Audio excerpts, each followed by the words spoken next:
tough night for Canada.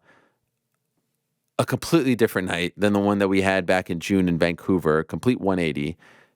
The Canadian men unfortunately went 0 for 7. Not a single win. And if we want to include one of our own, he's one of our own. Arnold Allen, he's one of our own. 0 for 8. So it was tough. And Arnold, tough moment there with the knee. If we're just going to include that as part of the fight, I thought he lost 29-28. I thought Movsar won. And so 0 for 8. Very, very tough. And somewhat indicative of where we're at as far as Canadian MMA is concerned. Like I said, there's no guy just yet. And I think Mike can be that guy. And I think others can be that guy as well. But we're just not quite there at the moment. There is no Rory. There is no GSP. There's no Olivier Aubin-Mercier at the moment. But the women did great. Julian Robertson, like I said, with a very dominant win, and Jasmine with a very dominant win as well. So, it wasn't all doom and gloom, but that's a tough stretch. And again, after Canada went undefeated back in June in Vancouver, hoping to build off of that, the crowd was great, but they just kind of fizzled out towards the end of the night. And it was a long night. By the time the main event was over, it was about like 1:40 Eastern time. That is just a very, very long night. So overall, a fun undercard, a so-so main card. Everything seemed to kind of die midway through the card. I think the Malott loss took the wind out of the crowd sails. I think they really started to suffer a little bit during the co-main, which wasn't the most entertaining battle of all time. The main event was fine. I thought the main event was very, very interesting. It just was happening so late, and after like 8 hours of action, I just think the crowd got tired. And so let us talk about the main event. The main event was ultimately won by Dricus Du Plessis, and it was a hard-fought battle. And I know there are some people out there who believe that Sean Strickland won the fight, and that's fine. I don't think it was supremely hard to score. I scored it 3-2 for DDP. I saw some people crying conspiracy and all this nonsense. It's exhausting at times, but no, I don't think there was a conspiracy. I just think it was a very close fight, and it really probably came down to, one round. The third round, if you look at the judges' scorecards, it was supremely close. I had Sean winning the first and the fifth. I had DDP winning the second, third, and fourth. I believe one judge, Saudi Amato, had the third going the other way, and he was the dissenter. And that was it. So a very, very close fight and a hard-fought fight. I thought Sean looked great early on. I thought, as Dana White said in the post-fight press conference, his jab was on point. He was busting up DDP, and DDP made the necessary adjustments, won the next 3 rounds. And the fifth round was a bit of a firefight.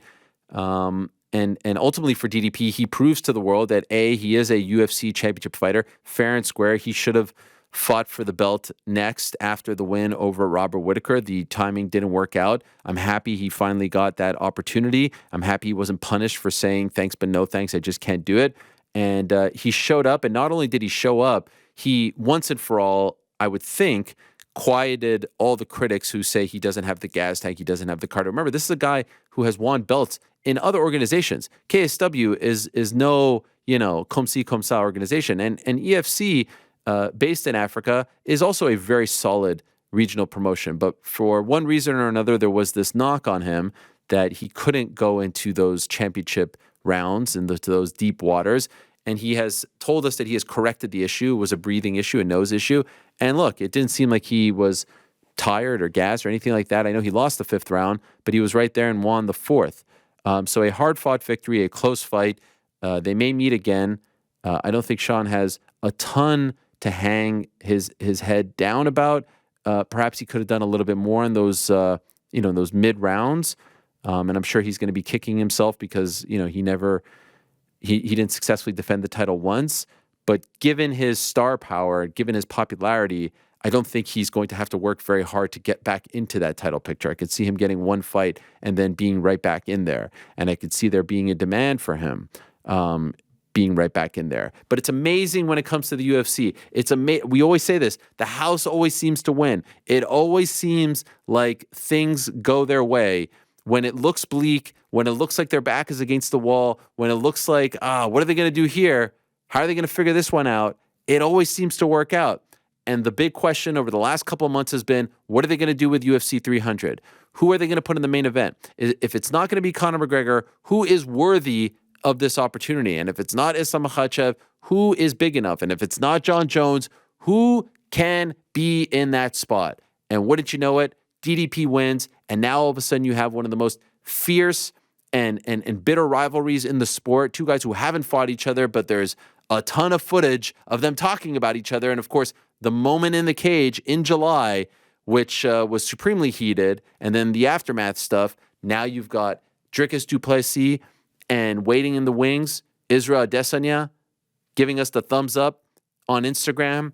Izzy's manager, Tim Simpson, posting the picture of him. And look, I had said time and again, it doesn't look like the stars are going to align. It doesn't look like the schedule is going to work out. Now I'm hearing a bit of a different tune. I think if they make it right for Izzy, I think if they make it right for DDP, that is the fight. That is 300 worthy. Is it Jones DC? No, they had the history. They had fought once. But damn, it's pretty darn close as far as the rivalry and as far as like the history and everything that would go into that fight. That feels 300 worthy. And so it's right there. This is the fight. They didn't want to do Leon versus Bilal. They didn't feel like it had the juice, and it's hard to argue with that. This has the juice. This has the pedigree. This has the stakes. And it really has one of the stars of the UFC who has been carrying the company, has been one of their best soldiers and most consistent fighters and champions over the last, 4, 5, 6 years. And so it feels apropos. It feels like the fight to make. Now, I know DDP's a little banged up, and we'll talk to him about that. And I know Izzy has to commit, and he said he was going to take some time off. But it is right there, a little over 3 months away, which is less of a turnaround time than when John Jones fought Ovin St. Preux in late April of 2016, and then was asked to come and turn around and fight DC in early July of 2016. Of course, the fight never came to fruition because of everything that happened with USADA. But this feels very reminiscent of that and that turnaround time and the rivalry and the history. It is right there. This fight, you're telling me they put that at the top of the bill. Does anyone scoff? Does anyone say this isn't worthy? Does anyone say no thank you? Does anyone say this hasn't lived up to the hype? It's right freaking there. If Sean would have won, I think it would have been there. But then you could have made the case like, do they go back to Izzy after Sean beat him so convincingly? Do you keep Sean for Khamzat? It didn't feel as clean. DDP wins the belt. It feels like there's only one answer. There's only one answer. There's only one guy. They've not fought each other. It was supposed to be Izzy defending against him. Now there's the role reversal, and it's Izzy chasing him. It is right freaking there for UFC 300, and it's amazing how that works. 2 weeks ago, we're sitting here scratching our head, wondering, what are they going to do? How are they going to figure this out? And again, I have never said that the rabbit in the hat was pertaining to, not only did I not say it wasn't pertaining to the main card, I never said it was pertaining to the main event. I never said that. So last week when Dana White was talking to Aaron Bronstetter and said, no Brock, no this, some people were tweeting me like, look, what you said was wrong. I never said that. Again, you guys have to do a better job listening to what I say. Never said that it was pertaining to the main event or even the main card. And I said it was like a 6, 7 on the like, woo scale. And that one's still in the works, and we'll see if it plays out. But this is perfect. You've got this. You've got the fan favorite fight, Max Holloway and Justin Gaethje for the BMF title. You've got a historic women's title fight with Zhang Weili and Yan Xiaonan. And you've got, the likes of Aljamain Sterling making his debut at 145, which is a fun wrinkle, and Yuri Prochazka, and this guy and that guy. I mean, it's Bo Nickel. This is perfect. This is absolutely perfect. I would love to see it. And I wonder if they're going to make it happen. And even if you listen to Dana White at the post-fight press conference, he says it without saying it. He says he hopes to announce it this week. He's asked about Izzy. He's asked about DDP on 300. He smiles. He doesn't quite commit. To me, it feels like this is the fight. And this is the fight that they're going to try to make. And this is the one that they're going to work on. And this is where they have zeroed in on. And so let's see. Let's see if it actually comes to fruition. The rest of the results, as far as 297 are concerned, like I said, Raquel Pennington is the new UFC Women's Bantamweight Champion. She will most likely fight Juliana Pena next, and that will be a lot of fun. Mayra Bueno Silva, the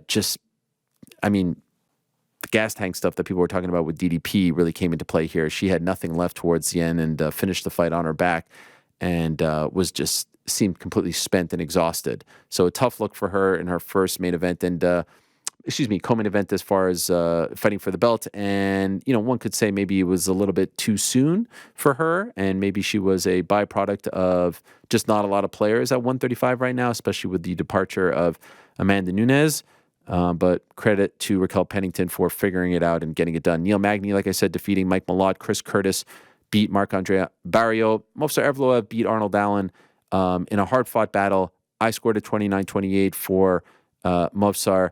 Dana White said afterwards that it was not a very entertaining fight. I didn't agree with that. I was kind of surprised when I heard that. Movsar is tough. He's 18-0. He usually wins via decision, and Arnold had him on the ropes there at the at the midway point of the third round and just couldn't quite get it done. Garrett Armfield beat Brad Katona. Sean Woodson beat Charles Jourdain in a bit of a weird one via split decision where it seemed like Charles thought Bruce Buffer had said he won, but it was in fact Sean Woodson that won. Roman Tavares won a split decision, which a lot of people thought he maybe shouldn't have won. Jillian Robertson beat Polyana Viana via stoppage in the second round. Sam Patterson beat Johan Lainez. Jasmine Jasdavizius beat Priscilla Cachoeira, and Jimmy Flick started off the night in tough fashion for the Canucks when he beat one of our own, Malcolm Gordon. Wanted to get the guys' thoughts on what I said about 300. Agree or disagree, Near Craig? Is that the fight? This has to be the fight, right? That's the fight. Yeah. That's the fight to make. Although I will say, considering the sentiment that has come out around Gaethje Holloway, I don't think you absolutely need to, right? I don't think it's a situation like they were in before where it felt like if you don't do something, the fans are going to have a conniption. Now I think they're in a much better spot, but this would put it over the top for sure. You think Gaethje Holloway is main event worthy? Yeah.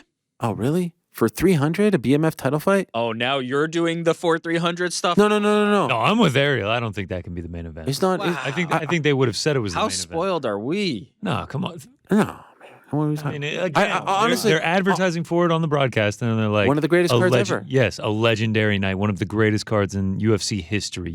I'm just saying, it's right there. It's right. Like, Izzy DDP is a better fight. Oh yeah. I don't know about better. He's not main eventing. No way. Right? I don't even. It could. No problem. Am I wrong for saying I don't even think Gaethje Holloway is 301 main event worthy or 302? Wow. It's not a real title fight. What? It was the original BMF title fight. Yeah, I don't. I think you could do it at 301. Neither was the original. It actually makes sense. I'm still wondering what they're going to do for 301. Someone said maybe the flyweight title. No, but to the point. 301 is maybe Brazil, so like you could have Alex Pantoja and who am I missing as far as Pereira? That's right. Yeah. That'd be a banger. That'd be a great card. No, yes, this would be massive for 300, and it makes all the sense in the world, right? Like Izzy's been out for a bit. Now he comes back to headline one of the biggest cards of the year. The rivalry with DDP, it makes all the sense in the world. I was just saying I don't think it absolutely needs it, but it seems like I'm in the minority there. So okay, I will relent. But yes, why not? What would be the other direction to go? Like this feels like the best step. No, there isn't. The only issue is is DDP too banged up? Is Izzy ready to go? Those are the stumbling blocks. But it did seem in the post-fight press conference like Dana was saying like without saying this is what we want, right? Didn't you get that impression? Well, didn't he say we'll find out this week whether Izzy wants to come out or not? I feel like that's kind of a... We're also starting to see them lay the seeds for it, right? Israel's talking about DDP. DDP is talking about Izzy. Now we have something here. So yeah, it would make all the sense in the world. I thought it was a great week for DDP. Yes. It didn't get in, like, even the presser. I was worried about the presser. The presser was fine. The crowd was great. We didn't go into ugly territory, anything like that. Sold the fight. Felt big. He didn't roll around. Not only did it not just get into bad territory, it went opposite. He went babyface. He's doing the media day saying, me and Sean Strickland are DMing, and I'm telling him I'm never going to bring up that again, and everybody's kind of like now DDP. Like, he turned it on a dime. Like, everybody became DDP fans. He was babyface all week. Even the Toronto crowd, who at the beginning seemed very pro Strickland, by the end they were showing him love. And even his post-fight comments and just how he handled everything. And now here he is as champion. And nailed the call out too. Remember I said, yes, I thought the call out was great. Though. Perfect, right? It was lost your shine. Now I've got it.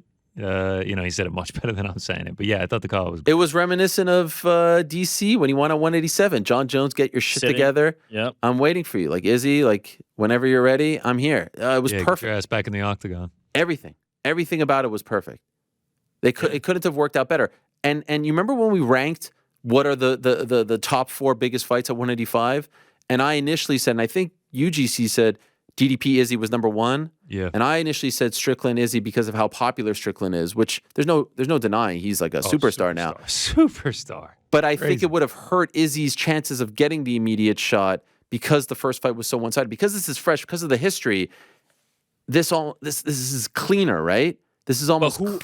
Let's say it was Strickland, then who else is it other than Izzy? Isn't it Izzy? Anyway? Like, I feel like it was Izzy matter what. But there's something fresh about this. Oh, I'm with you. Honestly, I would put Strickland on this card too. Strickland is such a big deal. I can't even believe I'm saying this. Strickland is so popular, I don't even know if he needs the belt at this point. He's talking on the microphone. He's taking the microphone from DC and walking around there and like he becomes the baby face about like he's being screwed by the man. You know what I mean? That's how he's playing. Technique by DC. Horrible. I mean, that was. I feel like that was one of the first times I've seen that. He's like, let me see this for a second. He just starts trotting around. Oh, it was brilliant. It was brilliant. I love that. One sportsbook had an over/under set on how many F-bombs he dropped, and we counted 6, and the number was set at, I believe, 6.5. So F-bombs in the post-fight interview? Yeah, in the post-fight interview. So wow. Yeah, I think the under hit there. But he started firing them off quick. So if you were on the under, I bet you got nervous. Other than the weird back and forth with one of our own, AK Lee, at Media Day, which I'm going to weigh in on at the end of the interviews today, on the back end of the show. I have some thoughts on all of this, and they may not be what everyone thinks they are. But other than that, like it wasn't 296 fight week. There was a part of me after that thinking like, oh, is this going to go into some weird place? And it really was. Like the presser was fine, the weigh-in was fine. Even when he took the microphone, I thought he was going to go into some weird territory, and he didn't. Like he was like, "I love you, Canada." Like everything was fine. Everything was good. Everything was in a nice sort of Sean Strickland package. My only counter to that is the exchange with AK Lee, the guy rushing the stage. Are we just becoming desensitized? No, I said everything after that. After that. But even I just feel like are we starting to just become so desensitized that like that feels normal? Because it's not. The guy rushing the stage, it's not his fault. Really nothing he can do about that. That's just a fan. It's just not. Yeah, but he got dealt with properly. He got. Oh, I'm not trying to pin blame on Sean Strickland for that. But what I'm saying is this environment has been created on the back of what Sean Strickland has cultivated. You got people rushing football fields and soccer pitches. I didn't mind that. I didn't even know. Maybe you guys know better than me. Like, was that fan there who wanted, like, did he want to shake his hand or did he want to? He literally just wanted to shake his hand. Yeah. I mean, that's no different than some fan running the pitch. Still can't do it. Yeah. He still hug still Messi, can't do it. right? Yeah. That's how I feel. Yeah. Sean Strickland's our Lionel Messi. They grabbed him. People just want to touch him. LeBron just getting on the court to hug LeBron. All right. Fair enough. I mean, it was a raucous crowd, and there were a lot of people there. Toronto did great as well all week. Oh my gosh, that crowd! I mean, from the second Malcolm Gordon walked out, like they were raucous. They were fantastic. It just by the end of the night, it was a little bit. I wish it had been a better night of fights for them because they were ready to blow the roof off the place. Oh my God, yeah! Like you see them for the Malcolm Gordon fight. I mean, he will never get a bigger pop than that. Never. I mean, he said he retired. He went on his Instagram story and said he retired. Did he really? I didn't even see that. Yeah. After the fight. Yeah. Gosh. Well, there you go. But maybe he might actually never get a pop. Period. Because he's not fighting. But it just felt like they were ready to explode. They didn't really have anything to cheer about, and the fights themselves, like the co-main was tough. Was a tough watch. Yeah, as they say, it was tough. I mean, the first 2.5 rounds of Chris Curtis MAB was not the most entertaining either. Can I tell you something? The most entertaining part of the whole damn night was Fight Feast. Oh, shout out. Wow. Yeah. I mean, there I am. Agree. Just scrolling through Twitter. I'm at my sister's house. That's one of I mean, or X. I'm still not going to call it. I can't do it. It's just, okay. I think you're in the majority there. And I see this highly produced piece by GC and Frank that I knew nothing about. No idea. Okay, we had discussed this before, though. Yeah, but what? 9 months ago? Wow. A month ago. No. I didn't Yeah. know this was Okay, but happening. You wanted me to start with the Yes. fake China card. The fake In China should not come. Yes, the card that had been Shanghai moved card. from the card that China, was yeah. supposed to be in Shanghai and then moved to the Apex. You guys were like trying to push me, and that happened in December, didn't it? You were like, you got to do the Shanghai first. Yeah, but we never Facts. turned around and said. There was nothing Right. from that point onward in terms of conversation, though. So I, like Ariel, was also shocked I'm to a see man of it. action. I'm a man of Oh, action. it was No unbelievable. doubt. No doubt. I don't even. When did you guys shoot this? Wednesday? You meet Saturday morning. Saturday morning, correct? Yes, Frank? Yeah, you told me it was after the Okay, show good stuff. on Wednesday, but it was Yep. bright out, so I didn't understand that. Well, we had the sun make a second appearance. Yeah, there were some technical issues on our first go, and then we had to go back and Wow, you did reshoots on this. I mean, this Wow. is next production level. process. How long? How long? We're is the clip? regulars Do at we the have time Canuck to squeeze now. it in here? How long is the clip? That's 2 minutes. Yeah, Fire it up. Fire it up. we have to play it. Well, this You is can't, what you can't do this. I whole mean, thing it's and not it's play it. fantastic. Fire it UFC 297 Fight Day, the promotion returns to Canada. If you know me, you know I like to try the local fare, the local cuisine of wherever the fights are taking place. Last time the UFC was in Canada, our man behind the camera, Frankie Mysterio, served up a sorry excuse for poutine. We got to redeem ourselves. I think we've come to the right place. The Canuck here in Manhattan. First episode of Fight Feast. Let's atone for our sins. Let's go inside. I mean, just take a look at this place. Canadian from top to bottom. You got the Arcade Fire sign. You got the moose head on the wall. Captain Canuck. Shout out. Wall of Canadian superstars, but Any a Hawaiian special shots? place for Yeah, Gordie Oh, Howe. Hawaiian Rest in peace there. to A lot a of legend. comments about All right, that. it started with drinks. Moosehead Lager from New Brunswick. Love the branding and logo on this guy. Nothing crazy, but not bad at all. Could be your old reliable. Nice, dependable beer you and the boys go to week in and week out. Next up, the Caesar. just about the had the Bloody place to Caesar, ourselves. Canada's national cocktail. Incredible. Vodka, Clamato juice, hot sauce, Worcestershire. The works. If you're not a big Bloody Mary guy, you're probably not going to like this one. Had a little pickle flop at the end there. Kind of gave up on it after that. Next up, The the main VO is event of the amazing. evening. This dish needs no introduction. The poutine, baby. Fries, Poo. gravy, cheese curds, and we just look at this cheese pull right here. I mean, this is the stuff of Canadian dreams. at This that. is what it is all This is so good. about. If this ain't poutine, I don't know what is. We've redeemed ourselves. All right, on to the dessert. transitions. Butter tarts. Look at this. Lord have Look at the mercy. production value. Butter, sugar, syrup, eggs, all the good stuff baked into a pastry shell until it's crispy on the outside, gooey on the inside. These things are unbelievable. Went to town, get a big old glob of ice cream on that thing, down the hatch. Best thing I ate all night, 11 out of 10. All right, finished off the night with Nanaimo bars, 3 layers, So coconut good. wafer cookie thing, So hungry custardy right now. filling, chocolate. Chocolate got my ass here. Was not expecting it I was shocked at how to good be so hard. Had to Canadian audible, cuisine go is. with the I mean, it's hands. amazing. Big old dunk Comforting. in the whipped cream. Down the gullet. Fantastic. No butter tart, but still super tasty. All in all, Canada cuisine is amazing. Hope I did you proud. Can't wait to eat it all again. Not only did you do us as Canadians proud, you did me proud. I mean, I was blown away by this. That was the best. How part long of did this, that dude. take to put that together? It was a while. It was a while. Definitely took a few hours of editing. Obviously, we got to go to the restaurant, eat the meal itself, More than go once. through all the footage. Yeah, we had reshoots and everything. It was a production, man. It was a production. But me and Frank, when we were done with it, we were like, all right, I think we're happy with this. We're proud of it. Let's put it out. And I mean, the response was fantastic. I was actually blown away with how positive people were about it. So looking forward to continue doing them. So what is the plan? Are we getting this for every paper? Because the next one is Anaheim.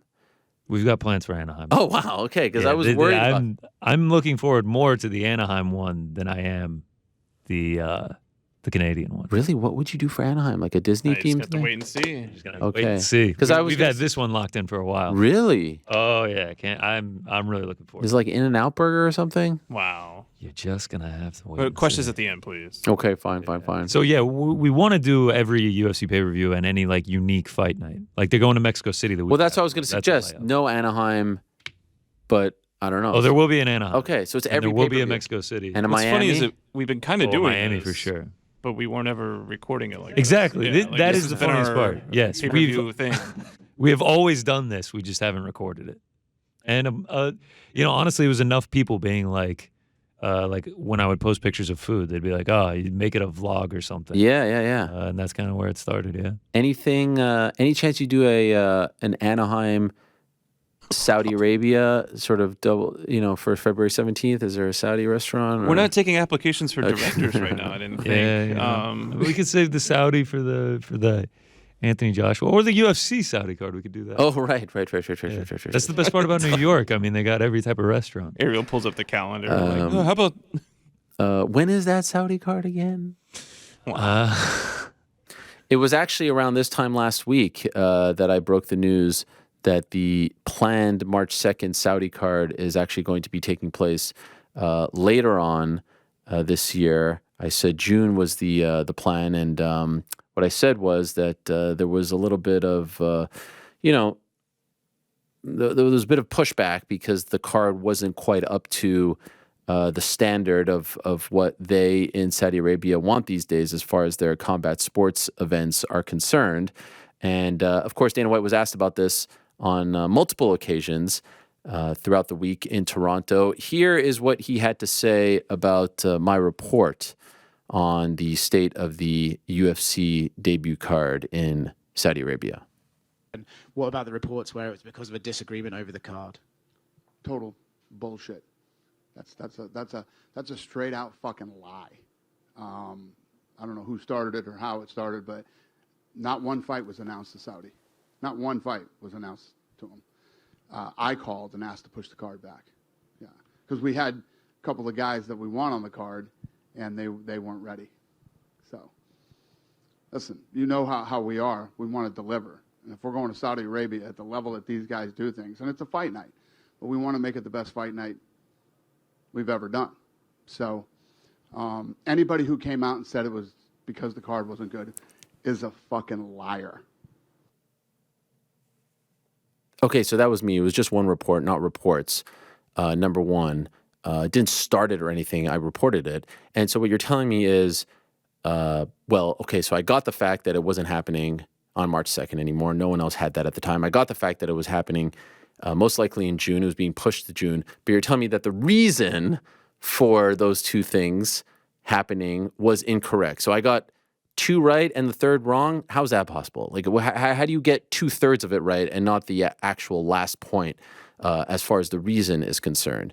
And so he's essentially confirming my report. He is saying that it wasn't good enough. He is saying that he wasn't happy with the card, and so he decided to move it. So ultimately, it's a bit of an ego thing. It's like, no.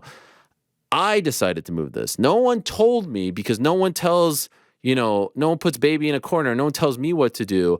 I decided to move it. Now, I just want to ask you guys, over the last 5 or so years, has the UFC done anything like this? Have they said, oh, this card isn't good enough, we're moving it? No. They make, lemonade out of lemons. They make chicken salad out of chicken shit. They make it happen. Fights were announced.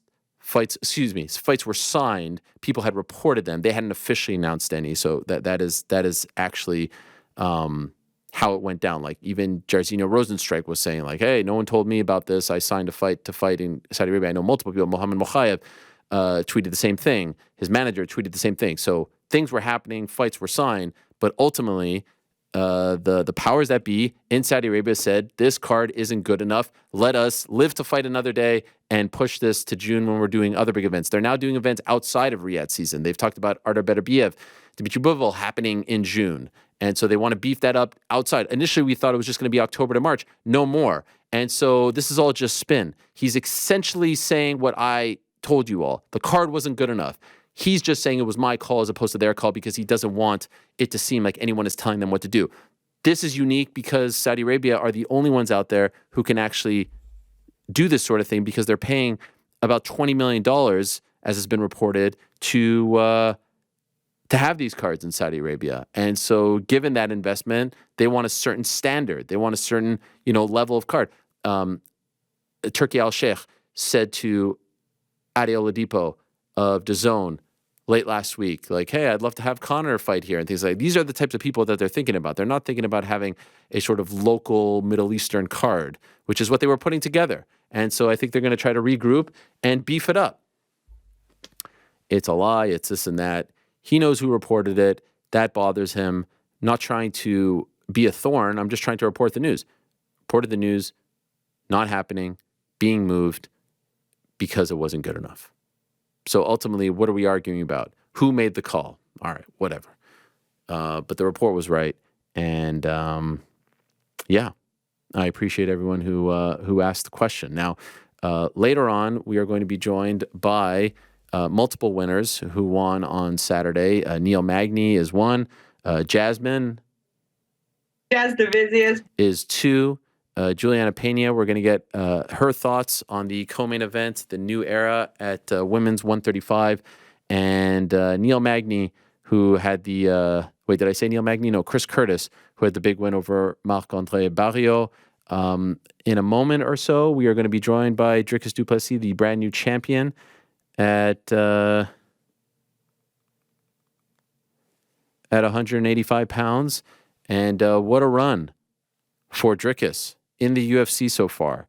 A very worthy champion, considering who he has defeated. Marcus Perez in his debut. Trevin Giles, Brad Tavares. That was a hard-fought victory. Darren Till beat him by submission in December of 2022, so a little over a year ago. Derek Brunson in March of 2023 beat him via TKO corner stoppage. Robert Whittaker, like I said, which was probably the most impressive one. I don't even know if, probably is an understatement. It was incredibly impressive. And that was the one that we thought was going to punch his ticket to get the title shot. He didn't get the title shot, and he had to wait and see Sean Strickland get the title shot. Sean Strickland beats Izzy, and we weren't quite sure because there was a possibility Khamzat Chimaev wins in Abu Dhabi. He gets that win over Kamaru Usman, and now all of a sudden he gets that win in 185, and people are thinking like, all right, here we go. He's next.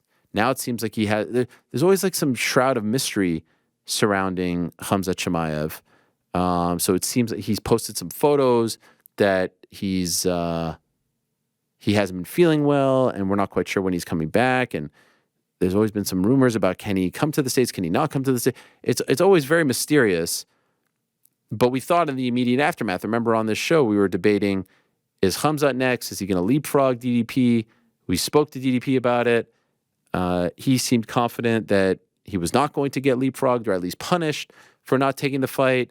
And so they needed a main event for January. This is kind of how these things tend to go. The stars need to align, and they ended up aligning for him, and he gets the opportunity, and he knocks it out of the park in a very big way. And I couldn't believe, like, I posted something on my social media on Instagram right before I went to bed at like 3 a.m. on Saturday night, technically Sunday morning.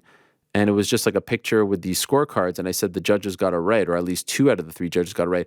And then when I woke up, I couldn't believe how much hate there was there, like how much dissension there was there, how many people thought that was an absurd take. I thought most people had it 3-2 DDP. Or, if you had it for, it's impossible that 100% of the audience agrees, but I couldn't believe how many people, and I wasn't sure how many of that was due to his popularity, Sean's popularity, or betting or whatnot. Like I said, 1 and 5 Sean, 2, 3, and 4 DDP. How did you guys score it? GC, you were doing the watch party. What did you have it? In real time, I had it 3-2 DDP. Okay. Same as what you just said. 1 and 5 Strickland, 2, 3, 4 DDP. But man, some of those, especially 2 and 3, I felt like 1, 5, and 4, 1 and 5, Strickland, 4, DDP were like the 3 clear rounds that like I don't think anyone would disagree there. 2 and 3 were quite close, especially in real time. I remember 2 being incredibly close as well as 3. So if you had 48-47 Strickland, I'm not going to sit here and argue with you. No, they were very close rounds, but to call a robbery, it was just a super close fight, man.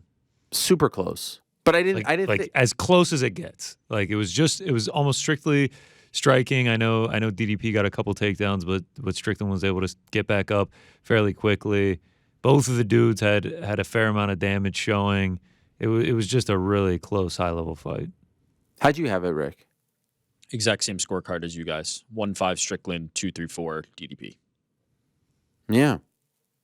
And so I couldn't tell if like the dissension was just due to Sean's popularity, which makes sense.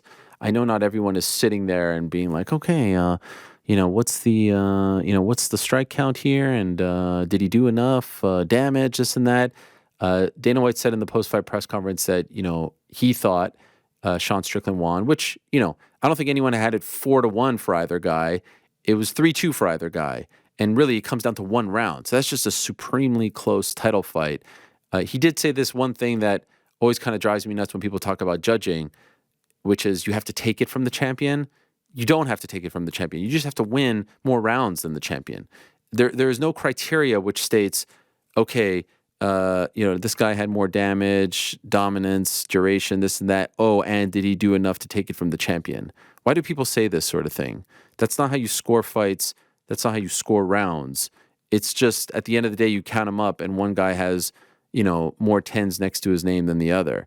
You have to have at least 3 to win the fight. So this whole you have to take it from the champion is so weird to me, especially for someone that's not how boxing scoring works, and that's not how MMA scoring works. You just have to win 3 out of the 5 rounds, if not more, but at the very least, and then you win the fight, and that's it. And non-title fights should be scored the exact same way as title fights. There is no difference. The only difference is there's 2 extra rounds. That's it. I think the Chris Curtis fight should be scored the exact same way as this fight. Yeah, I agree with you 100%. I think it's silly. I think there's no world where it has any real application. But I think the genesis of it is from the idea that if there are close rounds, the judges are going to side with the champion. Right, I think that's the intention of what they're kind of saying. They're making an assumption based on the judges, right? They're not saying necessarily that I don't feel they took it from the champion. They're kind of trying to read the scenario and say, the quote was, I've always thought that you've got to take it from the champion. Or fair enough, then You got to beat the champ. maybe I'm giving too much credit, but I think that is the intention there, right? Like that. If a close round is scored, people will say it should go to the champion, or people will say we would assume it would go to the champion. When in reality, there's no actual basis for that. There's no criteria for that. That's not how this should go. A close round should be a close round. Someone on Twitter actually said to John Anik, they said, I thought in the UFC you had to decisively beat the champion to be champion. And Anik quote tweeted it and said, there is no such thing as that. You can't score close rounds for the champion simply based upon him or her entering the fight as such. I mean, that is kind of a ridiculous thing to say. Yeah. My point is you can't, it's actually wrong to factor that in. Do you know what I mean? Yeah, 100%. You should, what you said, any fight should be scored exactly the same, whether there's a champion in it or not. It's sort of the same thing as a stoppage. Like when I was watching the Neil Magny Mike Malott fight, I thought the referee Kevin McDonald did a very good job of letting Mike weather the storm, right? And maybe gave him a little bit more time. Like it seemed for a few seconds at the end there, Mike was done, but I think he was really being kind to him.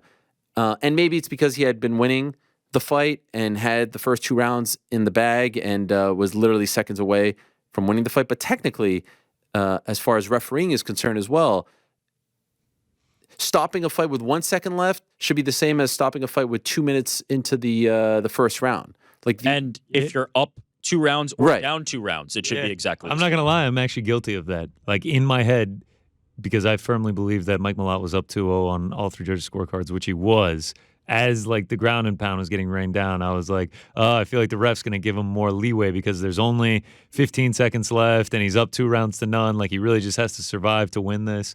But you guys are correct. Like, that fight needed to be stopped, and But it was. but I think this lends credence to the idea that like there is some thinking that goes into it, trying to anticipate what the judges and referees are going to feel, because they're human and we don't really see only perfect outcomes. So while I think that you should not factor those things in an ideal world, there is some credence to it.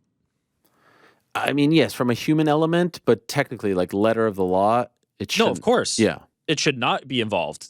It should be eliminated completely. There should be no involvement. The stoppage for Mike Malott should be exactly the same, whether he's up to, down to, in worse trouble, and whatever the scenario is, it should be stopped at the same point. And to your point, there should be no close rounds to a champion. If it's a close round and you can't make a determination, and the tiebreaker is not given to the champion. Right, The tiebreaker is tie. That's a 10-10 round then.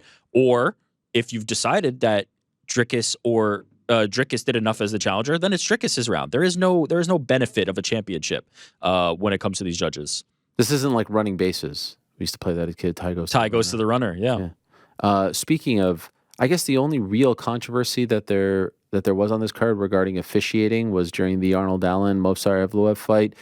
In the 3rd round, Arnold Allen hits Movsar with a series of knees, and then the fight is temporarily stopped because there was some question as to whether or not those knees were legal. Now, if this fight was happening in Nevada or California, none of those, I believe, were illegal. It looked like Movsar, with his hand on the mat, nothing was weight bearing, and it never actually looked like Arnold had done a good enough job of timing everything to where he was never hitting him when his hands were on the mat, weight bearing or not.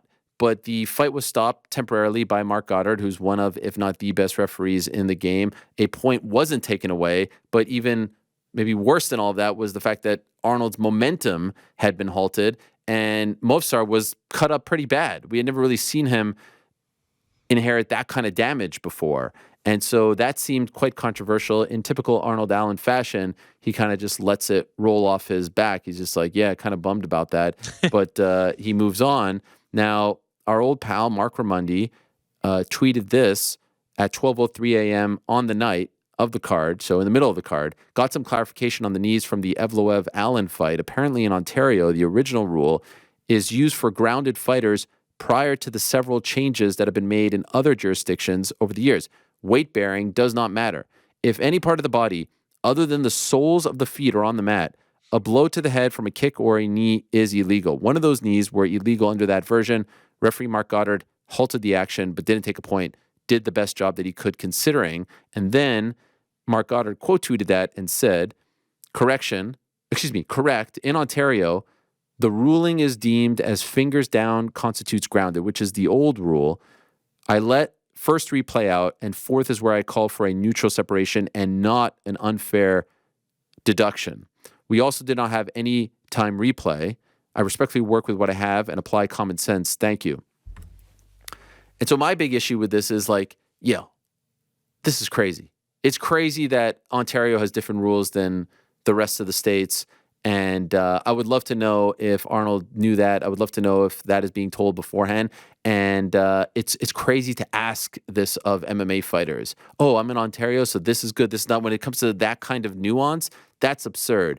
And also, I would say, in addition to that, not having replay is absurd in 2024. That's insane. But just the fact that the rules are different, the actual rules are different, the technology being different is one thing. The actual rules being different is a completely different thing. And I think it is so unfair to the fighters. And I would argue that if the big leagues are coming to town, if the UFC is coming to town, if you're not going to adopt the rules that they have in Nevada and California, then you can't host a UFC event. It's just not right. This is crazy. The fact that Ontario, who has always been behind, right? They've always been late to the party. It took them till like 2010 to even legalize MMA. The fact that Ontario is this late to this particular rule when the rest of the world, or at least America, North America, has evolved is insane to me. None of those were illegal in my opinion. Well said. I got nothing to add. Yeah, 100%. I mean, I believe you can hear Arnold Allen's coaches right as the knees are about to take place. They're yelling knee, like they're calling for him to do it. And yeah, I mean, he was landing serious damage on Movsar. I mean, you saw the blood gushing from the side of his head after it happened. If he was able to continue, there's no telling what was going to happen in the fight. Yeah, I do have something to add, which is to say, at the time that it happened, I thought, man, Arnold Allen got a real bad shake here.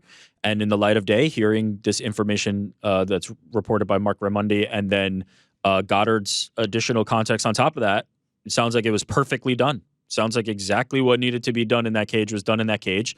But to your point, there's a larger issue, which is you cannot have Arnold Allen having to make that kind of question in the cage and think, oh, where am I again? It's nonsense. It's nonsense.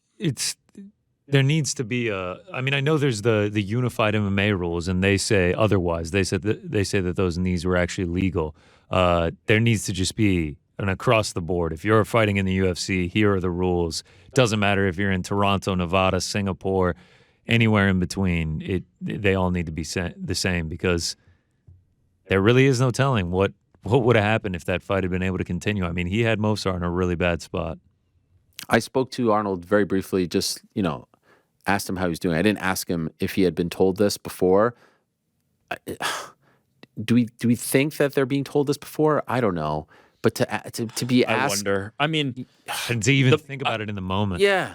Oh wait. And like where am I? Movsar's putting the hand down, like to become a grounded opponent. At least it seemed like that. Let's say giving the most leniency, right? That Mark Goddard is in the back saying before the fight, Arnold Allen, you're in Toronto, you're in Ontario, and this is what's legal here. This is what's not. I still hate it. I still hate it. You hate it. That what do you should hate? not have You hate the fact that it's different in different states, right? Yes. Yeah. It does not matter. You should not need that explanation.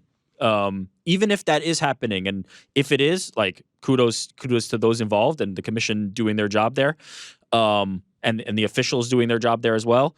I still hate it. It needs to be uniform. It needs to be uniform. The fighters cannot be thinking about where I am in the middle of the cage fight and decide how they're going to do it. It just does not make sense. It does not make sense. It's also an old and antiquated rule. Like the new that's version, even a separate question, right? Like, do we want all knees to be legal? That's even. Oh, I was just talking about the fact that the game that you could play where you're like putting your fingernail, the non-weight bearing, non-weight bearing, is total bullshit. Bearing. The fact that they've evolved the rule and modified the rule is good. The fact that there's a the most important province as far as sports and entertainment is concerned in Canada, and one of the biggest markets in North America, doesn't evolve like the others. This is why I've always said there should be a national commission. There should be a commission that oversees everything in North America. One commission with one commissioner, and none of this other bullshit. And let's not even talk about boxing and all the politics there. But it's crazy, and we will never know. We'll never know. Arnold Allen will have to deal with this forever. He could have had him on the ropes, a gigantic win, which leads to a title fight. Who knows? But just to be clear, based on these rules, we're understanding that Arnold Allen made an error here, right? Like, based on the rules that were in place on that night, it's not. We can say if he was able to continue, he might have had him on the ropes, which that was my initial feeling, right? I feel like Arnold Allen got a raw deal. Based on what information I'm hearing now, this was handled properly, and Arnold Allen had the right thing occur to him. But the larger question is this the right thing overall? And the answer is no. And did Arnold Allen know? And, well, again, if you knew or didn't know, it was still an illegal maneuver based on what Mark Goddard is saying. On the last shot, he thought that it was, under the old rules, an improper blow. And so he stopped it and gave him the warning. And to be honest, that's the best you can hope for. And I think that that's great on his part. I mean, I've been reluctant. I've kind of been trepidatious, hesitant. It's time to just do all knees and all kicks are legal. Okay, so you just said that. All knees and all kicks. It's meaning time. Soccer kicks and all that? Yep. It's time. Soccer kicks are so brutal. I don't want to keep seeing the scenario in where we have these discussions about, well, was it the old rules or the new rules? Well, did they hold up? Was that weight bearing or not weight bearing? It's time. Well, that's a legal knee. Wait, we're in Toronto. It's time. Illegal. It's time. I know. I've not been here to this previously. The Saturday was the night where I decided I'm moving into that camp. I was not in that camp previously, but now I'm in the camp. I'm down with the knees. I could be convinced. The soccer kicks are just. I mean, I feel like I've said this on this show before many a times. The fact that the maneuver is called soccer kick makes me think that it's like this is not an actual real technique. You know what I mean? It's called a soccer kick. It's called soccer kick. It's not. You know what I mean? If we're gonna let people get kicked in the head standing up, let them get kicked in the head standing. Like, golly, someone's down, you stomp them right on the head. I know that they do this overseas. I know. It's just the visual is not great. I'm with you. The visual is not great. Punted in the head. The less decisions I want a fighter to have to consider in terms of that, right? The less opportunity for there to be a foul, I'm in favor of it, and I've finally come around. Let them all free. Let's see it. You agree with this, GC? You want this? Yeah, I'll say yeah. Oh wow. Yeah, so we can avoid this moving forward. Well, we're gonna see it, right? When one comes to the U.S., these rules are in play. There are commissions that are allowing them to do that. So depending on where they are, if they're in Colorado, yeah, exactly. So why not? Let's do it. You can call this the Arnold Allen rule. Now, there were some people who actually said, despite all of this, Arnold won 29-28, won rounds 1 and 3. Do you agree with this? He clearly lost 2. Round 1 was close. Same thing as GC just said. I had it for Movsar, but if you told me that Arnold Allen won round 1, I could go with that. But I did not have it that way. Takedown defense is great, man. Yeah.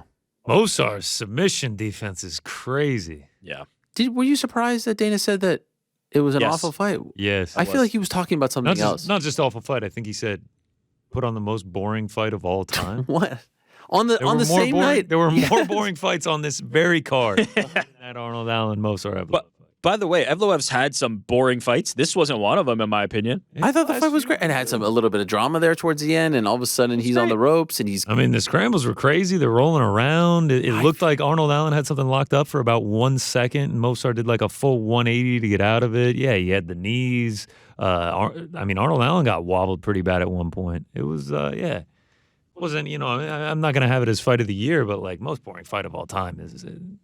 That's an insane thing to say. Yeah, I think Trying you're not to onto give something. Movsar a title shot? Yeah, maybe. Does Movsar get a title shot? Is that what you said? I'm saying, do you think he's trying to avoid having the conversation? Oh. Like, why would he downplay it? Because otherwise, I think you're right. Like, I don't know what the reason would be to say that. I don't get that. I really felt like the wires got crossed or something. Yeah. It just, that's, I mean, like you said, it wasn't even the most boring fight on the main card. No. Let alone the entire card. Correct. Yeah, that was bizarre. That was really bizarre. Felt for Arnold. It's been a tough stretch for him fighting Max Holloway, and then a lot of people wouldn't take that fight against Movsar.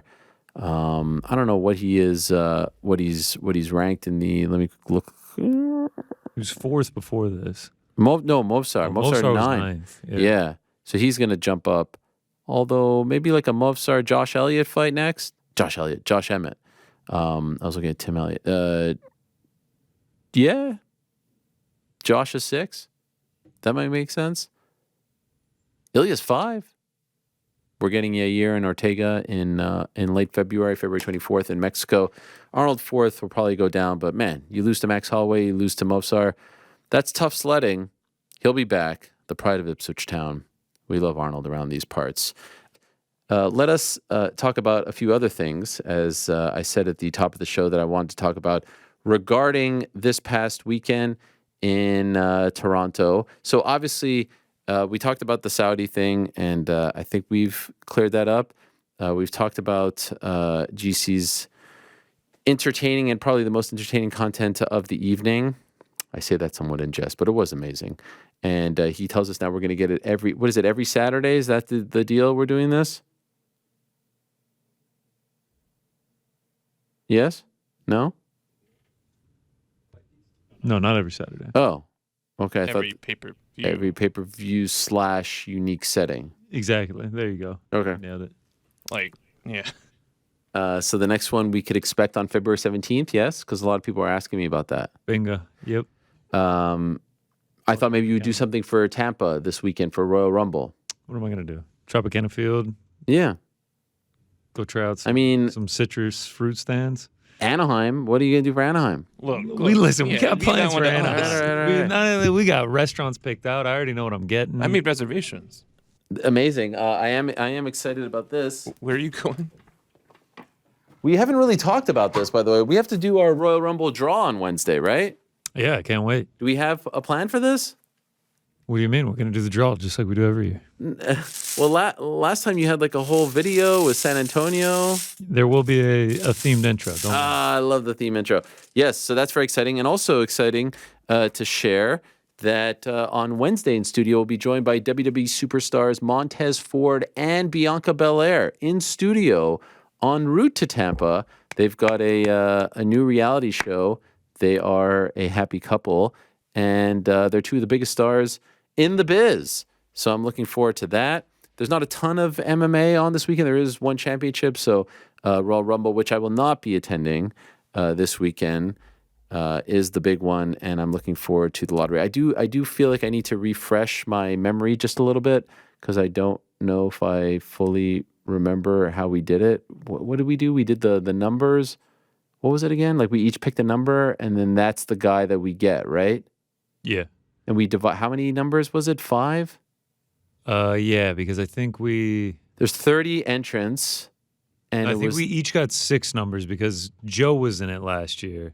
So it was That's right. Me, you, Frank, Rick, Joe. There was 5 of us. We each got 6 numbers, yeah. And it was just luck of the draw, right? So like if I get one. Yep. And who won? Frank won. Frank won, that's right. I don't believe he ever got paid out. No, I didn't. I think there was Wow. Is that true? Actually, absolutely true. Didn't Frank win the men's and you won the women's? Oh, so then I said they canceled each other out. Yeah, there was a lot of drama going on. we didn't pay beforehand. You gotta have the trustee, the Ernst and Young type. Right. Put it in the what is that called? It's called what is that called? They do this in fighting. They put it in an account. A pension. Not a pension. Escrow. Amazing. We can Venmo corporate Alex, and he can be the. He could be the escrow. He could be Ernst and Young. All right, fair enough. I think he was last year. $10 buy-in, $20 buy-in. What are we thinking? Wait, who took my $20? I don't know. Is it 2020 or is it 10 and 10? I'm down for whatever. I like 10 and 10. All right. Is it winner take all? Do you get points for? Well, we need to figure out the system, how we're going to do this. All right. We'll talk offline. We'll circle back offline. Yeah, we'll talk offline, and then we'll have it for you on Wednesday's program. So stay tuned for all of that. Looking forward to all of that. Obviously, when we left on Wednesday, went straight to the airport, like I said, and all of a sudden I see this whole hullabaloo between Sean Strickland and our very own Alex K. Lee. Became a huge thing, and you've probably seen the clips online, and it was pretty intense. And I've been working with Alex for quite some time, prior to ESPN, of course, and then since coming back to MMA fighting, and would have to say that he is one of my favorite colleagues that I've ever had, no matter where I've ever worked. And so I felt, in that moment, trying to be a good teammate and a good person and a good friend, that I wanted to, just share some support for Alex, because I thought some of the things that were said about him were just a little bit too intense and a little bit mean and uncalled for. And so I did that. So I put the tweets out there, which then, of course, upset a lot of people. And, there's a lot of people who love to be anonymous, and those are usually the most vocal of the bunch, and they're also probably the most vile of the bunch. And there's a common thread there between how anonymous they are and how vile they are, and that's okay. And that's something that you have to come to learn and expect when you're dealing with social media and the internet, and when you're in the public eye. But I felt that it was important to. And something that I wanted to do, not because I had some sort of ulterior motive, just, back my guy, because I feel like that's the right thing to do. I even said, because there was some good discourse, I love this type of stuff, because the main retort was that time and place, right? That wasn't the right time, that wasn't the right place. The word that was used by some was that he was baited. into saying something. And I enjoy those conversations. I love journalism. I love talking about this sort of thing. And so I felt like, all right, like if we can have a good discussion about this, I think it's actually a really fascinating discussion. And what I said to one guy was, I accept the time and place discussion, argument, if you will, or retort. And I said to him, in that moment, like at a UFC scrum with Sean Strickland up there, am I, Ariel Helwani, asking him that question? I don't think I'm asking him that question. That doesn't mean it was the wrong question to ask, because there's a bunch of stuff that people ask that I wouldn't ask. And guess what? There's a bunch of stuff that I asked that a lot of good journalists wouldn't ask. So I'm just saying, in that moment, if I'm getting 2 or 3 questions with Sean, I'm not getting him one-on-one in a setting where you can go back and forth. It's a public setting where you can only really ask like 2 or 1 follow-up maybe. I'm probably not asking that question, but I don't think it was an unfair question. And I also think the idea that he was baiting him is completely ludicrous. And I'll explain why. Number one, he's asking him a question about something that he said. So he just wanted to know, do you still feel this way? Baiting someone is you're trying to twist their words, you're trying to catch them, you're trying to trip them up. It was just a simple, like, you said this, do you still believe this way? That to me isn't baiting. That's just asking if, all right, you've changed as a person, you've evolved, you've talked to us about the evolution of your personality, your experiences, what you've been through. He talked to us about once, believing in neo-Nazism and all that. So I think that that's a very fair question. And then you can say, all right, well, we're here to promote a fight. We're 3 or 4 days before a fight. Is this the time and place to ask such a question? And then I would say, like, yeah, that's a very fair discussion to have. Is it the time and place? Now, we know in fighting, and especially with those, if you want the interviews, if you want the media availabilities to be a little more fun and not formulaic, you try to, ask offbeat things. But yes, I would accept that maybe in that moment, 3 days before the fight, speaking about those topics maybe isn't the time and place. Again, I don't think it was wrong, but maybe not something that I would ask. That being said, to anyone who says that Sean was caught off guard, or Sean was baited, or that it was unfair, or that it was out of bounds, just look at the t-shirt that he was wearing. You show up to a media availability as Sean Strickland, UFC champion, wearing that t-shirt, you're asking for questions that are non-fight related. In fact, I think he relishes the non-fight related questions because it allows him to be on the front foot and kind of turn the tables and then start, waxing poetic about other things. You show up with a t-shirt that literally starts talking about women in the kitchen and a gun in your hand. You are asking for non-fight related questions, in my opinion. So I don't think there was any baiting going on. If you're showing up with a, tap out shirt, if you're showing up with a UFC Venom shirt and, hey, I'm just here to talk about fights, and you start asking about that, then yeah. But we know that's not Sean Strickland. We know that that's not really what he wants to talk about, and he is showing up with a t-shirt that is inviting that sort of thing. And so what I don't understand why he got so mad was he still believes what he believes, great. What was the issue? The fact that he was bringing up something that he said 2 years ago, the fact that he was asking him a question about something that, doesn't pertain to fighting when he's 3 or 4 days before the fight. Like, what exactly was the issue? What was the problem? All he could have said was like, yeah, I still believe this, and I feel like everyone would have just went on their merry way. But it got like so intense afterwards that I feel like it was used as an opportunity to stick it to the woke media, stick it to everyone. And some people got really fired up over this. Some people got really mad over it.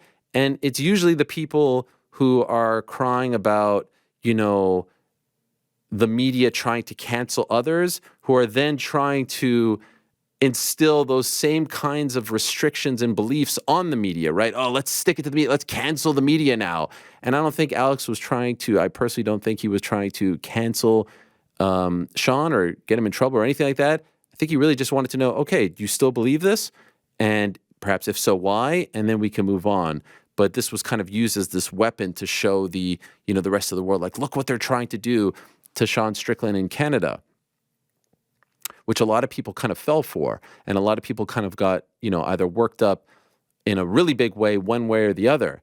And what I would say to those people, and I would say this to the media, and I would say this to anyone who is looking to MMA fighters, to cage fighters, to the Sean Stricklands of the world, to anyone, to Conor McGregor, to anyone on the roster, if you are looking to these people to be some sort of moral compass, to be your shining light, your guiding light as to what is wrong and what is right and what is good and what is bad in society, in life, in politics, you're wasting your time. Why? Why?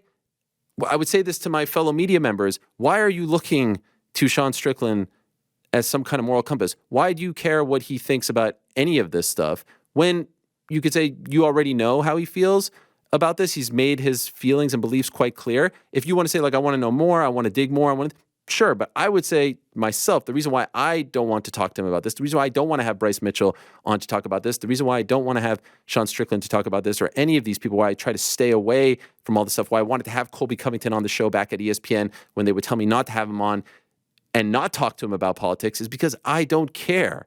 It doesn't bother me. It doesn't offend me. I would prefer to just speak about your personality, your feelings, your thoughts, your career, your trajectory, all that stuff. And if the other stuff kind of plays into it, great. But I'm not looking to you as some sort of moral compass. And I won't be upset when I find out that you don't believe what I believe in, because I don't view you as this sort of North Star, as this guiding light.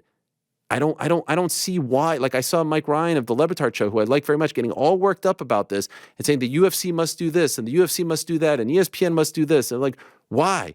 They've already shown us who they are. They already shown us how they deal with these things. You think this is going to change? You think Sean Strickland's going to get removed from the fight? You think he's going to get canceled from the fight? You think ESPN is going to take the pay-per-view off air? You think the UFC is going to? No. What are you getting all worked up about this? They've already told, none of this is a surprise.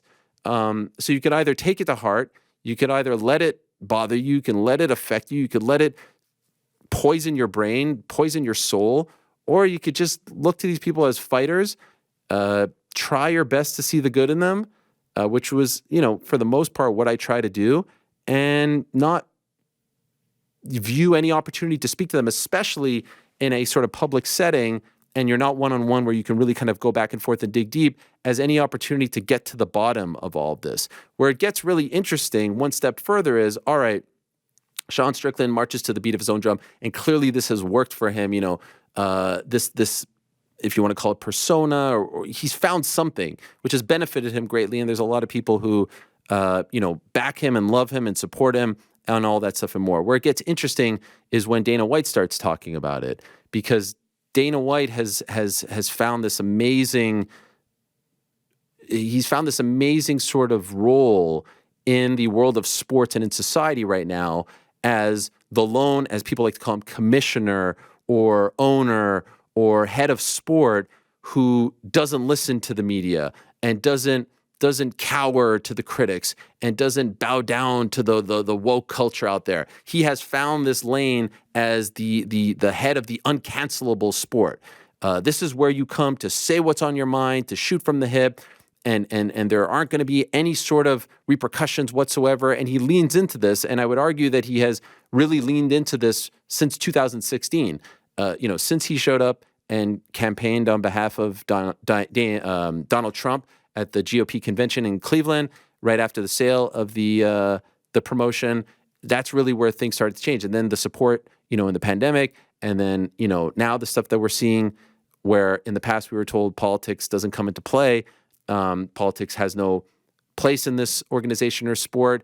It's now very political for whatever reason. And so they have found that, this is the perfect lane for us. Like, we're going to be the place where you can say what you want, and there's going to be no repercussions, and you're not going to have to apologize, and you're not going to have to face any music or any, criticism or backlash or anything like that. And he says this at these media availabilities with, like, much, strength and bravado.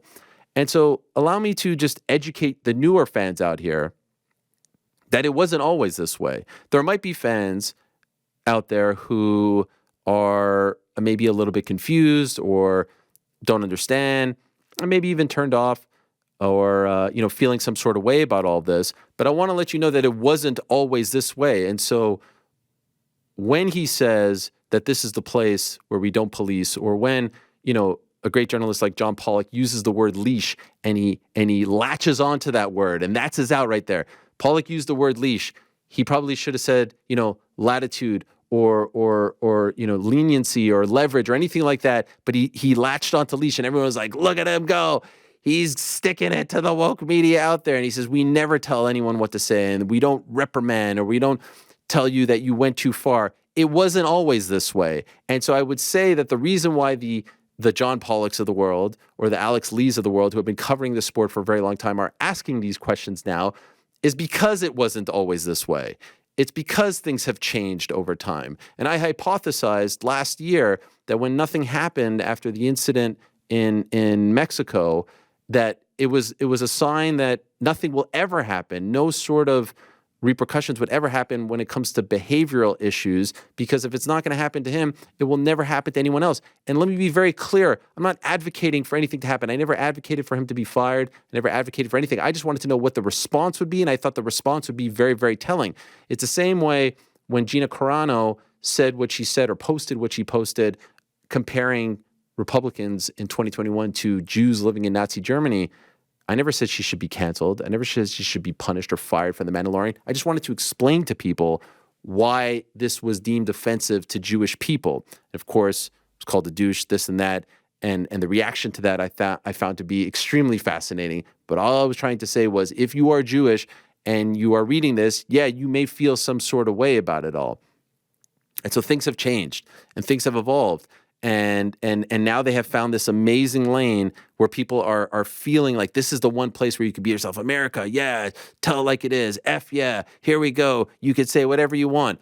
But I just want to remind all the new fans out there, or the old fans out there, I want to teach the new fans and remind the new fans that the reason why some people and some journalists are asking these questions, I do believe, is because it wasn't always this way. So let us just have a little history lesson here, a little trip down memory lane, so I can remind you all and teach you all once and for all, so we don't talk about this. And I don't talk about this shit. I don't talk about politics. I don't care. In fact, I love when I see people in my comments calling me woke, beta, lib, this, that. As I've said again and again, my whole family, they're conservative. They all vote Republican, whether it's in Canada or the US. I probably feel a lot more like a lot of you about quote unquote woke culture than you may think. I mean, you know what I support. You know that I back Israel. You know that I've seen heinous things being said about my people and country over the last 3 months. Just think twice when you say the stuff that you say online. Nevertheless, just trying to explain to you all about where this sport has come from and how we got to this place. So back in 2009, Dana White did a video blog, and he talked about a reporter named Loretta Hunt, and he was very upset about a report that she said that managers weren't going to be allowed backstage anymore, and weren't going to be given like the proper credentials or enough credentials to be backstage. And so when Dana White was doing these video blogs, he got very upset over this report. No different than many reports over the years. And so he did this video blog, and he had some, pretty, offensive things to say about the people who spoke to Loretta Hunt. And he used a homophobic slur, and he got some backlash. And so what happened afterwards? He had to apologize. Here's an article in 2009 from ESPN where Dana White has to say sorry for the anti-gay slur. And so he says in the quote, "I hurt people that I didn't intend to hurt. When you do something like that, yes, I believe that you should say you're sorry. I never intended to hurt anyone in the gay community or be malicious or look like a hateful guy. I never meant to hurt anyone in the gay or lesbian community at all in any way, shape, or form." That was in April of 2009 when there was some backlash over things that he said. Now you could say, okay, like that's him policing himself. And that's very fair. He apologized for what happened last year in Mexico as well. Well, what about, things that fighters on the roster say? Because that's what he's being asked. Is there a line? What if they go too far? Are you going to say no mas? Are you going to say stop overstepping? Things of that nature. Well, what about back in 2010, Frank Mir is a top heavyweight contender, and he's working as a commentator for Versus, for WEC. And he said that he wanted Brock Lesnar to be, quote, the first person that dies due to octagon-related injuries, end quote. There it is. February of 2010, MMA Junkie. UFC.com releases a statement. Dana White, quote, disappointed by Mir's comments and that he won't be saying anything like that again. Afterwards, widely reported, Frank Mir lost his job commentating for WEC, which was owned by Zuffa, because of that comment. And he had to further apologize. Quote, I would like to apologize to Brock Lesnar, his family, the UFC, and UFC fans for the stupid remarks. I respect Brock and all the other fighters in the sport of mixed martial arts. I'm sorry that I stepped out of line. All he said was that he wanted to kill Brock Lesnar. I mean, you hear that almost every week now. No big deal. Dana White, quote, he's been talked to. He regrets what he said. He won't be saying anything like that again. All right. So that was interesting. I remember hearing about that and being like, does the punishment fit the crime? Like, he's just building a fight. They have a history. They have beef. What's the big deal? Well, November of 2011, Forrest Griffin, who at the time is, a light heavyweight contender. He tweets something on his account, on his Twitter account. Here it is. The quote was, rape is the new missionary. UFC President Dana White was quick to defend Griffin, insisting that his comments were completely misunderstood and that his tweet wasn't a joke. Griffin went to the Rape Crisis Center to meet with Executive Director Hannah Brooke after touring the facilities and making a donation. The best-selling author formally apologized for his comment. And there's a quote from ABC News here, a statement from ABC News. This is November of 2011. For just a tweet, nothing else. Shortly thereafter, December of 2011, Miguel Torres, top contender in the bantamweight division, fired for a joke that he tweeted. At least he thought it was a joke. Apparently he was quoting the show It's Always Sunny in Philadelphia. And the quote was, if a rape van was called a surprise van, more women wouldn't mind going for rides in them. He got fired. He got fired from the UFC for that tweet. I remember interviewing Dana White about it, and he explained why. And then he got his job back eventually. But the quote from Dana White at the time, there's no explanation for that. There's absolutely nothing I could do to make any sense of that. And the fact that he even thinks that it's funny or it's a joke, it disturbs me and bothers me. Again, you're dealing with a guy who's a smart guy that owns his own business, that's been one of the top fighters in the world, and I cut him today. He's no longer with the UFC. Why am I trying to show this? All I'm trying to say was not good, bad, or indifferent, not right, wrong, or down the middle, that there was a time where there were repercussions, where the UFC wasn't the wild, wild west, where you couldn't just say anything, where there was a code of conduct policy. That's all I'm trying to explain here to you guys. You decide what you like better. You decide you like this. You decide you like that. This era, that era. And maybe there's a lot of you who don't like the era that I'm talking about, and you like this much better. But it wasn't always this way, and that's the point that I'm trying to make. When he says it's always been like that here, it hasn't always been like that here. In fact, it once included our show. We were once caught in a bit of a firestorm when Matt Mitrione used to come on the show for his Mitrione Minute. And this is back in 2013. He said something about Fallon Fox.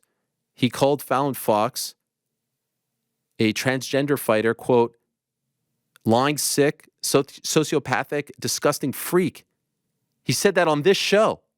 Shortly thereafter, the UFC posted this statement. The UFC was appalled by the transphobic comments made by heavyweight Matt Mitrione. Today, in an interview on the MMA Hour, the organization finds Mitrione's comments offensive and wholly unacceptable, and as a direct result of this significant breach of the UFC's code of conduct, Mr. Mitrione's UFC contract has been suspended, and the incident is being investigated. The UFC is a friend and ally of the LGBT community and expects and requires all 450 of its athletes to treat others with dignity and respect.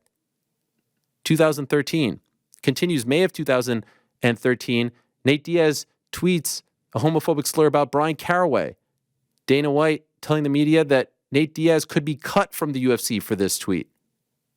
Nate Diaz could be cut from the UFC. And later on, the UFC suspended Nate Diaz following the tweet. You see it right over there. May of 2013. Quote, we are very disappointed by Nate Diaz's comments, which are in no way reflective of our organization. Nate is currently suspended pending internal investigation. We will provide further comment once the matter has been decided. Again, actions, repercussions. This hasn't always been the way it is. And finally, here's one more for you. July of 2015, Yoel Romero wins a big fight, and he gets on the microphone, and people still aren't sure what he said regarding Jesus. But what did Dana White say? Don't even go there. You just won the biggest fight of your career. He said it to me at the Reebok launch. America doesn't want to hear your thoughts on Jesus. Keep that stuff at home. Religion, politics, all that stuff. When you're out here fighting, you're being interviewed, they want to hear about the fight. It's awesome you love Jesus. Love Jesus all you want. You just don't have to do it publicly. So do you understand what I'm saying? And let this be known as well. Dana White is the CEO of the UFC, but not everyone in the UFC feels this way. And again, if you feel comfortable with this, God bless. It is America. I believe there is a difference between free speech and hate speech, and I believe that sometimes people mush those two together. But I do know for a fact that members of the UFC apologized for those comments on Wednesday to AK Lee, and I do know for a fact that members of the UFC went and spoke to Sean Strickland's team about this. Didn't reprimand him, didn't say you're going to be punished, didn't say, but they'll be like, yo. And look at the rest of the week. It didn't really go there, right? And I don't think that's a coincidence. So he can sit there so that, certain people retweet him and post a video and say, look what he's doing. Look who he's fighting for. Look what he believes in. Look what he's always believed in. But the truth is that always hasn't been the case. And the truth is that doesn't reflect the entire organization. It just doesn't. And so I hope people understand that. And I say this to the people who may feel a little bit deflated or feel like the sport is kind of moving on past them. Like, look, I heard people on Saturday, and again, I know this will confuse some people. People were saying F Justin Trudeau at the event. Oh my God, could you believe that? I hate Justin Trudeau. I think he's one of the worst prime ministers in the history of my country. He has not been a great prime minister. He hasn't been an ally for my people. I'm not a fan. I would never vote for him if I lived in Canada. And so I'm not sitting there. Do I think that type of stuff should be said at a UFC event? No, I think it's a little weird. I don't know how we got to this point, but it's not like I'm trying to defend or I'm upset or this or that. I'm just trying to explain to all of you, the sane-minded people out there, that it wasn't always this way. And yes, he is the face of the company, and part of this is like some sort of persona gimmick that has been developed over the last 5 or 6 years that has really worked, but it hasn't always been this way.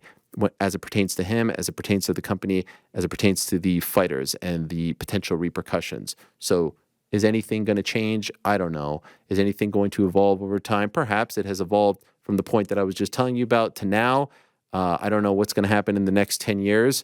And, it's going to be an interesting story to follow to see like how deep the sport wants to go here. But I do think that it's okay to tell your fighters like, hey, there is a line. What that line is, I don't know. But just the old like, hey, it's the fight game.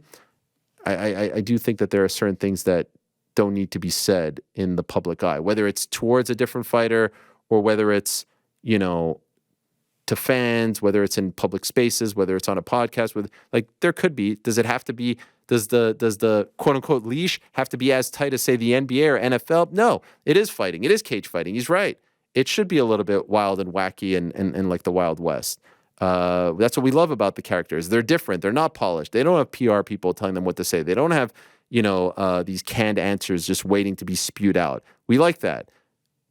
And so we could all just decide. I don't know why we have to be insulting and offensive about it all. I don't know why everything has to be some sort of grand commentary on, the state of the world and the state of America and the state of politics. Like, no, I think that you can say like, all right, what happened in this situation? And was it the right time? Was it the right answer? Was it the right words? Was it the right question? What happened with, Pollock and Dana on Saturday? Did he use the right word? Did he not? Like, I think all these things are very interesting conversations to have. And I enjoy having them because they're journalism conversations, ultimately. I know other people use them as other talking points or jumping off points. But I was just watching Mike on Thursday of the Levitar show get all fired up. I'm like, man, why are you getting all fired up about this?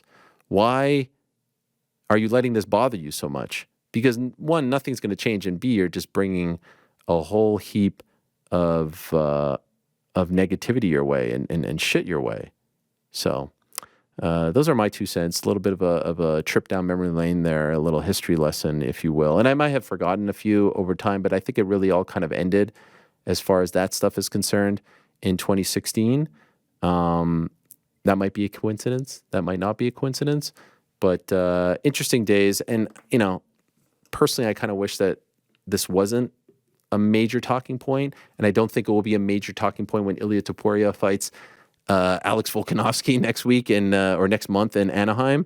It just kind of comes and goes depending on the characters. And perhaps that's what people think makes the sport fun. There is an eclectic mix of characters who represent different things. I'm just not necessarily looking to those people to be some sort of moral compass on anything outside of athletics, sport, that kind of stuff. But anyway, I think that it was a tough night for Canada. We can't, the scriptwriters didn't send out the memo, as they say. By the way, someone reminded me in the chat, there was also in 2016, which I forgot. I was just doing this off the top of my head after I was crying in my sleep about the Bills. Rick might remember this one. Donald Cerrone saying something at the UFC Fan Expo about DC, and then he apologized for it. Do you remember that? The circumstances sound familiar. I don't remember exactly what was said, but yes, I do. Donald Cerrone has issued an apology on social media for a homophobic slur he uttered Sunday. He said that he thought Daniel Cormier fought like a expletive against Anderson Silva. Earlier today, I said something that was offensive, and I'm truly sorry. I've got so many friends and fans in the LGBTQ community who I let down. I can and will be better because I respect the community and equality matters! !